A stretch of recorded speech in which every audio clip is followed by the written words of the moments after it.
나는 전능하신 아버지 하나님 천지의 창조주를 믿습니다. 나는 그의 유일하신 아들 우리 주 예수 그리스도를 믿습니다.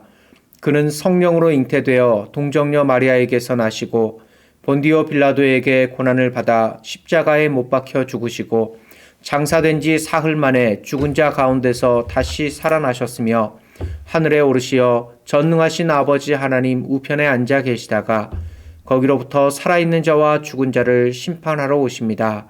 나는 성령을 믿으며 거룩한 공교회와 성도의 교제와 죄를 용서받는 것과 몸의 부활과 영생을 믿습니다. 아멘.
하나님께서 오늘 우리에게 주시는 말씀은 역대상 23장 1절에서 5절의 말씀입니다. 다윗이 나이가 많아 늙음에 아들 솔로몬을 이스라엘 왕으로 삼고 이스라엘 모든 방백과 제사장과 레위 사람을 모았더라. 레위 사람은 30세 이상으로 계수하니 모든 남자의 수가 3만 8천 명인데 그 중에 2만 4천 명은 여호와의 성전의 일을 보살피는 자요 6천 명은 관원과 재판관이요 4천 명은 문지기요 4천 명은 그가 여호와께 찬송을 드리기 위하여 만든 악기로 찬송하는 자들이라. 아멘. 노년의 다윗은 솔로몬이 건축하게 될 성전 공사를 위해서 아주 많은 자재들을 준비하게 됩니다. 역대상 22장 5절에 보면 다윗이 이르되 내 아들 솔로몬은 어리고 미숙하고 여호와를 위하여 건축할 성전은 극히 웅장하여 만국의 명성과 영광이 있게 하여야 할지라. 그러므로 내가 이제 그것을 위하여 준비하리라 하고 다윗이 죽기 전에 많이 준비하였더라. 이렇게 기록하고 있습니다. 또 역대상 22장 14절 이하에 보면 다윗은 성전 건축을 위해서 금 10만 달란트, 은 100만 달란트, 놋과 철은 무게를 달 수 없을 정도로 심히 많이 준비했습니다. 또 많은 각종 나무와 돌들도 준비합니다. 그리고 그것으로 성전을 지을 장인들, 곧 석수와 목수, 또 바느질에 익숙한 사람들을 모았습니다. 자, 그러면 이제 더 무엇을 준비해야 될까요? 성전 건축을 위한 많은 자재들을 모으고 기술자들을 준비시켰습니다. 그리고 웅장한 성전이 지어지고 나면 그곳에서 제사를 드려야 될 제사장, 또한 건물을 관리해야 될 사람들, 레위인들이 필요하게 되겠지요. 그래서 다윗은 지금 제사장과 레위 사람들을 계수하고 그들의 조직을 정비하고 있습니다. 그것이 바로 역대상 23장의 내용입니다. 자, 그런데 오늘 본문 3절에 보면 다윗이 레위인을 30세 이상으로 계수했다라고 기록되어 있는데, 또 본문 24절과 27절에는 20세 이상으로 계수했다고 기록합니다. 또 성경의 다른 본문들을 찾아보면 민수기 4장 3절에서는 여호와께서 모세와 아론에게 레위 자손 중에서 30세 이상에서 50세까지를 계수하라, 그들에게 회막에서 일하기 위하도록 레위인을 계수하라고 명하셨습니다. 그런데 민수기 8장 24절과 25절에 보면 여호와께서 이제는 모세에게 25세 이상 49세 레위인에 계수하라고 말씀하십니다. 그들이 회막에 들어가서 일을 하고 50세부터는 쉬라고 말씀합니다. 즉 계수하는 연령이 점점 낮아지고 있죠. 그것은 그만큼 더 많은 사람들을 뽑았다는 뜻이기도 합니다. 그리고 오늘 본문인 역대상 23장에는 다윗이 30세 또는 20세 이상을 계수하라고 명령하고 있습니다. 자, 그러면 왜 이처럼 회막에서 봉사할 레위인을 계수할 때 나이가 점점 어려지고 다르게 될까요? 30세 이상에서 25세 이상으로, 또 20세 이상으로 점점 더 많은 인원을 뽑고 있습니다. 다만 오늘 본문 3절에서는 이런 추세와 반대로 30세 이상을 계수했다라고 되어 있는데, 이 부분에 대해서 많은 성경학자들이 필사자의 실수로 보기도 합니다. 24절과 27절에 기록하고 있듯이 다윗이 웅장한 성전을 지으면서 레위인을 더 많이 뽑았다고 보는 것이죠. 왜냐하면 그동안 이스라엘의 인구가 점점 더 늘어나면서 제사도 더 많이 드리게 되었고, 또 그동안은 작은 천막, 회막만 관리하면 됐었는데 이제는 보다 더 큰 건물을 관리해야 되었기 때문에 더 많은 인력이 필요했던 것입니다. 실제로 모세 시대 때 계수했던 레위인은 30세에서 50세가 8,580명 뿐이었습니다.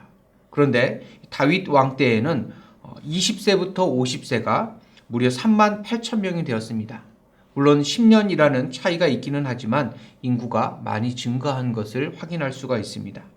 마치 야곱의 가족 70명이 애굽에 처음 도착했는데 400년 후에는 그들이 장정만 60만 명이 될 정도로 아주 크게 생육하고 번성하여 충만하게 되었던 사실을 기억할 수가 있습니다. 인구가 늘어나면서 하나님께 드리는 제사도 당연히 더 많아졌겠지요. 그리고 그 일을 감당할 제사장들도 더 많이 필요하게 된 것입니다. 자, 다윗이 계수한 20세 이상 레위인이 38,000명이나 되었습니다. 그 중에서 24,000명은 성전 일을 보살피는 사람, 6,000명은 관원과 재판관, 4,000명은 문지기, 또 4,000명은 성가대입니다. 역대하 23장 후반부부터는 그들의 이름과 그들이 어떤 일을 했는지를 우리에게 기록해서 알려주고 있습니다. 자, 다윗은 성전 일을 보살피는 사람들 24,000명을 24개의 반차로 나눕니다. 각각 1,000명씩 24개 조가 교대로 봉사하게 한 것이죠. 역대상 23장 28절 이하에 보면 이들은 제사장을 도와서 여호와의 성전과 뜰과 골방에서 섬겼습니다. 모든 성물들을 깨끗이 닦아서 정결하게 하고, 또 진설병을 만들고 소재로 바친 곡식의 무게를 정확하게 저울로 측량하고 아침 저녁으로 여호와께 감사하고 찬송하는 일을 했습니다. 이렇게 계수된 레위인 중에서 관원과 재판관, 또 문지기, 성가대를 모두 합해도 성전 일을 하는 인원의 절반이 약간 넘을 뿐입니다. 자, 성가대를 성전 일로 포함시킨다면 그 차이는 더 크게 벌어집니다. 자, 그만큼 다윗은 하나님께 예배하는 일을 중요하게 여기고 더 많은 인원을 성전 일에 배정했었다는 것이죠. 한치의 오차나 실수도 용납하지 않고 하나님께서 받으시기에 온전한 예배를 드리고 싶었던 다윗의 마음을 읽을 수가 있습니다. 자, 이처럼 하나님을 섬기는 성도의 삶에서 하나님을 향한 그리고 하나님과 함께하는 삶이 그 어느 것보다도 훨씬 그리고 가장 중요하다는 사실을 우리 성도님들도 오늘 다시 한번 상기시킬 수 있으면 좋겠습니다. 시간의 주인이신 하나님께서 오늘도 우리 각자에게 24시간을 주셨습니다. 그러면 그 시간 중에서 나는 하나님을 위해서 얼마만큼의 시간을 특별하게 사용하고 있습니까? 또 만물의 주인이신 하나님께서 우리에게 소득을 주셨습니다. 그 10의 10이 전부가 하나님의 것입니다. 그 중에서 우리는 최소한 10분의 1을 하나님 앞에 드리면서 하나님께서 나의 모든 소유의 주인이심을 고백하고 감사드립니다. 또 수많은 생각들이 오늘 하루에도 우리의 머릿속을 스쳐 지나가게 될 것이고 또 입술로 수많은 이야기들을 하게 될 것입니다. 그 중에서 하나님에 대한 생각은 어느 정도일 것이고 또 하나님을 높이고 하나님을 찬양하는 우리 입술의 고백은 어느 정도가 되겠습니까? 하나님을 섬기고 예배하는 거룩한 레위인의 삶을 오늘도 살아가실 수 있기를 바랍니다. 자, 다음으로 관원과 재판관 4,000명이 있었습니다. 역대상 26장 29절 이하에 보면 이들은 성전 밖에서 이스라엘의 일을 다스리는, 즉 옳고 그름을 시비해주고 판결해주는 재판관이었습니다. 하나님께서 이스라엘에게 주신 계명을 해석해주고 또 백성들 사이에서 발생했던 분쟁들을 해결해 주었습니다. 출애굽 후에 장인 이드로를 만나기 전에는 모세가 혼자서 이 역할을 감당하기도 했었죠. 자, 어떻게 보면 이 일은 다른 레위인들의 일과는 조금은 결이 다른 것 같습니다. 일단 일터가 성전 밖이기 때문입니다. 자, 다른 레위인들은 성전 안으로 출퇴근을 하는데 이 4,000명은 성전 밖으로 출퇴근을 합니다. 그러면 왜 굳이 레위인들에게 이런 일을 맡겼을까요? 각 지파의 우두머리들에게 맡겨도 됐을 텐데 말입니다. 자, 여기에서 우리는 하나님의 사람들에게 성전 안에서의 삶뿐만 아니라 성전 밖에서의 삶도 역시 중요하다는 사실을 깨닫게 됩니다. 하나님의 통치가 임하는 하나님의 나라는 성전 안에만 갇혀 있는 것이 아닙니다. 하나님의 통치는 교회의 담장을 넘어서 이 세상 속에서도 유효하고 또한 그렇게 영향을 미쳐야 하는 것입니다. 만약 우리가 교회 안과 교회 밖에서의 사랑과 정의의 모습이 다르다면 그것은 하나님의 사람들이 성전 밖의 삶을 제대로 살아내지 못하고 있다는 반증이기도 합니다. 교회 안에서만 보면 우리가 모두 다 거룩하고 신실한 것 같습니다. 그런데 그러한 거룩함이 교회 밖에서도 변함없이 유지되고 있습니까? 혹시 주일에만 하나님의 백성이 되는 썬데이 크리스찬은 아닙니까? 성도들은 세상 속에서 예수 믿는 사람이 그래도 되냐라는 핀잔과 책망을 듣는 것이 아니라 예수 믿는 사람은 달라, 뭔가 있어라는 인정과 칭찬의 말을 듣는 삶을 살아야 합니다. 그리고 그것이 바로 레위인의 삶이기도 합니다. 자, 다음으로 문지기 4,000명이 있었습니다. 이들은 밤낮으로 성전의 동서남북 문과 여러 창고들, 또 성전 안의 큰 길과 뜰을 경비하는 일을 맡았습니다. 또 성소에 기도하러 오는 사람들을 안내하고 성전에 들어올 자격이 없는 이방인과 부정한 자들의 출입을 통제하는 일을 맡았습니다. 자, 오늘날에는 이러한 문지기, 시큐리티라고 하면 전문직이 아니기 때문에 우리가 색안경을 끼고 보기도 합니다. 하지만 하나님은 이 성전의 문지기, 가드를 구별된 레위인에게 맡기셨습니다. 그만큼 성전 문지기의 역할을 중요하게 보셨다는 뜻이지요. 뿐만 아니라 역대상 26장에는 이 성전 문지기들을 묘사하면서 이런 표현들을 사용하고 있습니다. 가문을 다스리는 자요, 큰 용사라, 능력이 있는 자이니, 능력이 있어 그 직무를 잘하는 자이니, 능력이 있는 자라. 즉 하나님께서 뽑으신 성전 문지기는 가문을 다스리는 자, 각 가문의 족장, 우두머리였습니다. 지혜로운 사람들이었습니다. 또 큰 용사는 탁월한 군사적인 능력을 갖춘 강한 용사라는 뜻입니다. 그들은 신체적으로도 뛰어난 기량을 가지고 있었습니다. 또 능력이 있어서 그 직무를 잘하는 자라는 말은 신체적인 능력뿐만 아니라 어떠한 응급 상황 속에서도 슬기롭게 대처하는 능력도 갖추고 있다는 뜻입니다. 즉 기지를 발휘하는 민첩성과 순발력도 갖춘 사람들이라는 것이지요. 자, 이처럼 성전 문지기는 지, 덕, 체를 고루 갖추고 있었던 각 가문의 대표들이었습니다. 아니, 성전 문지기를 하는데 그냥 체격이 크고 힘만 세면 될 것 같은데 그렇지 않았다는 것이죠. 체력과 체격은 힘은 기본이었고 지혜도 있어야 되고 어떠한 상황 속에서 신속하게 대처할 수 있도록 순발력도 필요했던 것입니다. 그만큼 하나님의 성전이 더럽혀지지 않도록 거룩하고 정결하게 지키는 것이 너무나 중요한 일이었기 때문입니다. 자, 우리 성도들 역시도 이러한 세상의 거짓된 진리와 죄악으로부터 복음이 오염되지 않도록, 우리의 신앙이 오염되지 않도록 복음의 파수꾼, 믿음의 파수꾼이 되어야 합니다. 이 일은 밤낮으로 쉬지 않고 계속해서 지켜져야 합니다. 하나님께서 거하시는 성전인 우리의 삶이 거룩하고 정결함을 유지하도록 오늘도 성전 문지기의 사명도 다하실 수 있기를 바랍니다. 자, 마지막으로 찬송을 맡은 성가대 4,000명은 25장에 보면 싱어들만 있는 것이 아니었습니다. 수금, 비파, 재금 연주자들도 같이 포함되어 있었습니다. 수금은 작은 하프입니다. 다윗이 들에서 양을 칠 때, 그리고 사울이 악령이 들었을 때 사울 앞에서 연주했던 작은 악기입니다. 또 비파는 기타와 비슷하게 생겼는데 울림통이 가죽으로 만들어져 있습니다. 수금과 더불어서 성경에 가장 많이 나오는 악기이죠. 또 재금은 심벌지입니다. 그리고 나팔을 부는 자들도 있었습니다.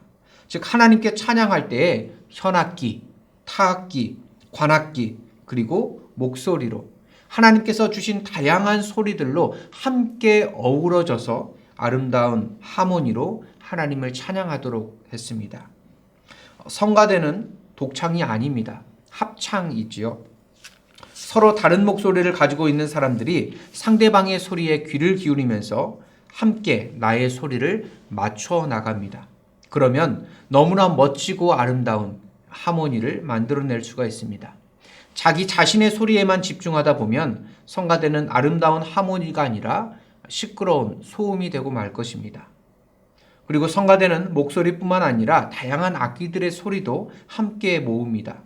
하나님께 드릴 영과 진리의 찬양을 위해서 다른 소리를 가지고 있는 사람들과 악기들이 함께 모여서 서로의 소리에 귀를 기울이며 소리를 맞춰갑니다. 그렇게 해서 성가대는 더 풍성하고 더 아름다운 찬양을 하나님 앞에 올려드리게 되는 것입니다.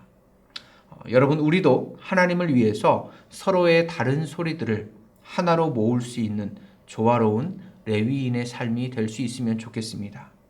오늘도 나의 소리를 조금 줄이고 다른 사람들의 소리에 더 귀를 기울이면서 함께 하나님 앞에 나아갈 수 있으면 좋겠습니다. 하나님께서 선택하고 부르신 성도로서 성전의 일을 보살피며 세상 속에 하나님의 의를 실현하는 재판관이 되고 또한 복음의 거룩함을 사수하는 성전 문지기요, 그리고 소리를 함께 맞추어서 찬송하는 거룩한 성가대의 삶을, 레위인의 삶을 오늘도 살아내실 수 있기를 간절히 축원드립니다. 함께 기도하겠습니다.